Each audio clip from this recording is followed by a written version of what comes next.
We have a huge info drop to go through here in today's video for Warzone 2. A bunch of gameplay details revealed, including how the looting works, the backpack system, slide canceling, a new Rebirth map, will we get one, and a bunch more. Let's go through here first. This is coming from Metaphor.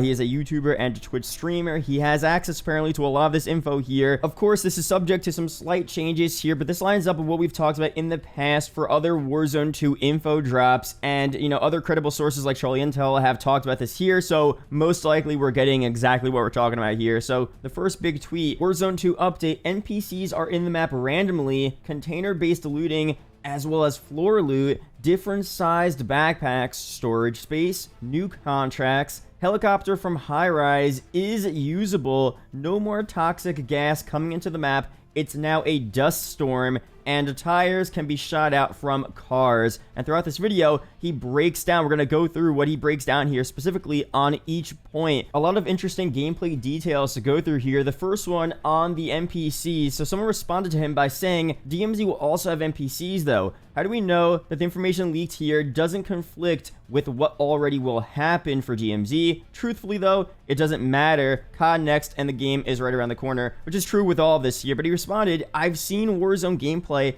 and DMZ gameplay both have NPCs. Now, in my video yesterday, we talked about the new info drop teaser trailer from IW, which pretty much talked about AI in the game and, you know, how they're massively improving it. So the enemies and your teammates are a lot smarter. They play for their life. Their positioning is a lot better, more realistic. And I mentioned that, you know, we had previous leaks that NPCs would play a bigger role in this game in not only Warzone 2 DMZ, but also MW2's MP. And again, we'll see here how that works, but it seems like these NPCs are in these modes, most likely in every mode in this game, which, you know, sounds kind of weird, but if they're super realistic and they've been massively improved upon, maybe it will be a good, beneficial thing for players who are in these lobbies, and you just need to fill out the lobbies, you need to fill out a certain skill gap. Whatever the main objective is there, it makes sense to me. As long as it doesn't drastically change the way we play these modes, I think I'm fine with that. Before we go through anything else, I gotta talk to you guys about Yahaha Studio. It's a brand new creation platform where anyone could hop on and create their own unique 3D multiplayer interactive experience. It's a cross-platform app available on PC and on mobile devices, which means your creations can be discovered by all different types of people everywhere. It's super simple to use, and the possibilities are virtually endless here, so let's go through some of these key facts. First off, there's no coding experience required. You could just hop into a scene, go to the asset library, and pick from the list of assets to just drag and drop onto the map. There's millions upon millions of unique assets available for use, all super customizable, which is really sick to see. I got a little creative here, I think, made my own scene. I thought it was pretty cool. I mean, it's fun to just go through the asset library, get different creations, and just come up with unique ideas on the map. Again, it's super simple to do here. And you're not just creating a random map. You could make different games out of the maps you're creating as well, changing how your player moves around, how it's affected by the environment, and much more. And once you're done with your work, you could easily publish it to the Yahaha cross-platform app, where other players can discover your work and join to play. So again, this is a really sick, expansive platform with a ton of ways to create unique experiences and play others as well. It's so easy to use. The graphics are actually pretty good as well, so be sure to check it out. Hop on for free. Links will be down below in the description and in the pinned comment, and I'll see you guys in Yahaha Studio. Now, talking about his next point here with the looting, someone responded by saying, by container-based looting, do you mean we actually open up and loot crates or boxes, or is it the same as Warzone 1 and Fortnite, where you just pop open a magical treasure chest and loot flies out? Pretty interesting point there. And he responds, there's loot on the ground and there's loot in crates that doesn't pop out. You open the container and select what you want. Kind of cool stuff there. I do like that. I mean, it's pretty sick. Again, it's not going to be revealed to everyone, so you have to go to that individual container and look in and select what you want. Pretty cool there. Another point here on the backpack. The Ghost of Hope responded by saying this: one thing I might have glossed over here with Metaphor's Warzone 2 leaks today is the backpack. Looks like it'll work less like Blackout, like originally leaked, and more so just a bigger, better backpack that allows you to carry what you normally would in an end game in Warzone 1. So originally I went through a bunch of these Warzone 2 leaks, and we went through the backpack leaks, and it was very similar to what we saw with, you know, Blackout. There was a grid system. You'd have to fill it out a certain way, different levels of backpacks, and again, we might still see something similar to that in Warzone 2, but it's definitely a lot more just like Warzone, but a little more efficient, a little better. You still have those different sizes, but it's not the exact Blackout layout that we saw back then in BO4, which is pretty cool. The Ghostphobe goes on to say, so having, for example, a tier 3 backpack, which is the best one, will allow you to carry what you normally do in Warzone 1, which is 210 AR ammo, 150 SMG ammo, a gas mask, 8 armor, so it adds a little more skill gap in the late game. So if you don't have that top backpack later on, it'll probably severely handicap you being able to only hold, let's say, 1 weapon, half the AR ammo, 4 plates instead of 8 plates, and all this different stuff. So again, adding a little skill gap to the backpack system is pretty cool. I mean, the Blackout system was pretty sick as well, but it's not Warzone having all of the attachments separate and having to go through your backpack like you did in, you know, Blackout, PUBG, H1Z1, and really sort through all of your stuff. So it was definitely a fun system back then, and it made it a little more interesting, but Warzone is unique in that everything's a bit more simple and smoother, and I like that they're sticking with the Warzone style of the backpack system, but changing it a little bit, so it is a little different, but not too different. I feel like most Warzone players wouldn't mind having different tiers of backpacks, but everything else is generally the same there, not having the grid system from Blackout and all of that good stuff. So let me know down below your opinions on that. I mean, some more stuff here with the backpack. No inventory management, Tetris, you think then.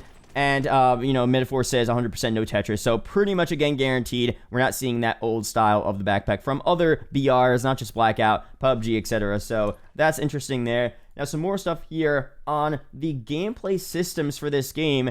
Shooting out of cars is 100% accurate, even solo. That's pretty cool. We'll see how that works in the game. Slide canceling won't be in the beta, but they have the option to turn it on and off, probably waiting for community reaction.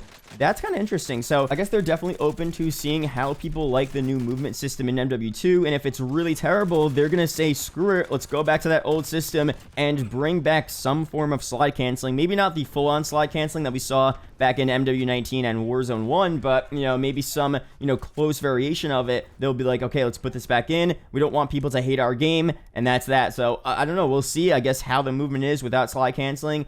Again, I have a separate video coming very soon. Some pro players played MW2 early, and they were saying that slide canceling is completely non-existent. Like, when you slide, you come up from your slide, you are literally unable to shoot for a half a second, potentially to a full second. So that's going to be a huge hindrance there. Again, I'll talk about that later on in a separate video, but we'll see what happens with that. The next thing here, cars have limited fuel, potentially 2 minutes, automatic refuel, repair gas stations you enter by driving near them. That's also another cool aspect there. If you get into a car, any type of vehicle, you're not going to have unlimited gas the entire time. Before, you just had to worry about your damage, but now you have to worry about probably your damage and your fuel. That sounds like a pretty cool change there. Another thing here on vehicles, plenty of new vehicles. Only returning one is the ATV from what I've seen in game. New Hummer type SUV tank, hatchback, weak, fast civilian car, and the choppers look different. At least 3 new contracts, can't tell what they are. Recons and bounties are returning, so is most wanted. So again, the vehicles, not a big deal to me. New vehicle types are always pretty sick, but I feel like for the most part, they're going to work pretty similar to what we saw back in Warzone 1, unless they decide to make some dramatic changes that'll really change the way we play Warzone 2 with vehicles. I feel like it'll most likely be pretty similar. The gas system is different. It is more like those other BRs, but I think overall, it'll most likely work the same. And for contracts here, again, I think that's going to be pretty similar as well. We might have some different themed contracts like we do right now, where they switch in and we have different stuff for events, etc. But I think for the most part, we'll have some variation of our normal contracts we see in Warzone right now. Some more stuff here on the audio. What do you think of the audio? And he responded, game sounds and looks beautiful. Unsure how in-combat footstep audio will sound though, which is what I know you're asking about. very interesting again. Obviously, you know, this is someone's opinion, but pretty much everyone I've seen watch this game or play this game, they've come out and say the game sounds and looks great. It looks really good, which is a plus. I mean, that is a huge thing. If the game sounds so good and looks great and the colors are vibrant, that's a good sign. It's going to make the game good, but it doesn't make the game completely good because, of course, the gameplay itself, going into a map, walking around, shooting, and that core experience is what really matters here. So for Warzone 2, we'll have to see because, you know, Warzone 1 is definitely not known for having the smoothest experience, and it's not really known for having the best graphics. Like, people have had struggles with audio and the look of the game and texture issues, and that may come down to just optimizing the actual game itself, and it's not really about the map. So again, there's so many different elements here that play into your experience and looking and playing and hearing this Warzone 2 map, but overall, it sounds like they've made a lot of improvements, and it should be pretty good. But the in-game footstep audio, I mean, again, that's something we have to wait for. We have to just see some gameplay. They have to talk about how that is in the COD Next event. Maybe we'll have a Warzone 2 beta, and we'll get to experience ourselves how that is. So that's something we just don't know for sure yet, but hopefully that is, you know, pretty, you know, well optimized, nothing too crazy there. The final thing here, very interesting, we have no news on a Rebirth type map. Kind of weird that we might just have Fortune's Keep and maybe Rebirth Islands as well, but those are going to live on the Warzone 1 application. So for the Warzone 2 application, it seems like it'll just be the Warzone 2 map, and then maybe we'll get a Rebirth map next year in 2023. We don't know for sure yet, but as of now, at the launch of this game in November, no other, you know, new Rebirth map as of now. Was told another map is already being developed for a big BR. So another map is being developed for the bigger BR map, so another version of the new Warzone 2 map, but not a Rebirth map. Interesting stuff there. We have a new CQ contract and something that looks like a safe. And then the Modern City Point of Interest, aka Downtown, literally looks like a section of a GTA map. It's extremely detailed, and it looks amazing. So some other side points there, but overall, again, it seems like people are pretty confident we will not be getting a new Rebirth-style map at the launch of this game, which, you know, right now, Rebirth is the, you know, #1 type of map here. The Rebirth-style maps with Fortune's Keep and, of course, Rebirth itself, you're not seeing that, and I don't know if they want to just put the focus on the new Warzone map, wait a couple months, and then introduce a new Rebirth map. That makes the most sense to me. It seems like they're doing just that. Of course, the main thing is that base Warzone map being fun to play, and people not feeling the strong urge for another Rebirth-style map to come out and just hating the current map they're playing on. So we'll see what happens very soon. Hopefully people enjoy the map. It's like a Verdansk era, the first year of Verdansk, where everyone loved it. They didn't need any Rebirth stuff.